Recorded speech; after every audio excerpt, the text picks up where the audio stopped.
మన ఫ్యామిలీ అందరికీ పోలిపాడ్యమి శుభాకాంక్షలు. మన నాన్న వాళ్ళ ఇంటి దగ్గర నాన్న వడ్లు రాసిపోసి పూజ చేసి ఇలా వడ్లు తీసిండు కదా, ఆ వడ్లని కొత్త కలుపుకోవాలని చెప్పాను కదా. ఈరోజు పాడ్యం కదా, నేను కొత్త కలుపుదామని అక్కడ నుంచి వడ్లు తీసుకొచ్చి ఇదిగోండి ఇలా బియ్యం చేశాను. అయితే అమ్మ అయితే ఎప్పుడు కూడా రోట్లో దంచేది, బియ్యం మంచిగా వచ్చాయి. నేను మిక్సీలో పెట్టానండి, అందుకే కొంచెం నూకైంది. ఆ నూకైన బియ్యాన్ని శుభ్రంగా కడిగేసి కొద్దిగా పచ్చెనగపప్పు, కొద్దిగా సగ్గు బియ్యం వేసి మళ్ళీసారి కడిగి పక్కన పెట్టేసి స్టవ్ మీద పాలు పెట్టేశానండి. స్టవ్ వెలిగించాను, పాలు పొంగొచ్చినాయి.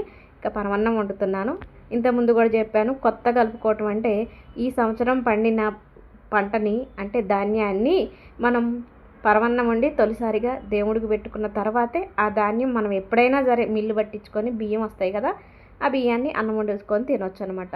ప్రతి రైతులు కూడా ముందు కొత్త కలుపుకోవాలంటారు. ఎందుకంటే తాను పండించిన పంట తాను ఇంట్లో దేవుడికి పెట్టుకోకుండా ఎక్కడికైనా గుడికి వెళ్ళినా లేకపోతే ఇంకెవరైనా ప్రసాదంగా పెట్టినా అయ్యో మనం మన ఇంట్లో దేవుడికి పెట్టుకోలేదే అని బాధపడుకోకుండా ధాన్యం ఇంటికి రాగానే వడ్లు మిల్లు పట్టియ్యం కదా, ప్రస్తుతానికి కొన్ని రోజులు అయిన తర్వాత వడ్లు మిల్లు పట్టిస్తాం.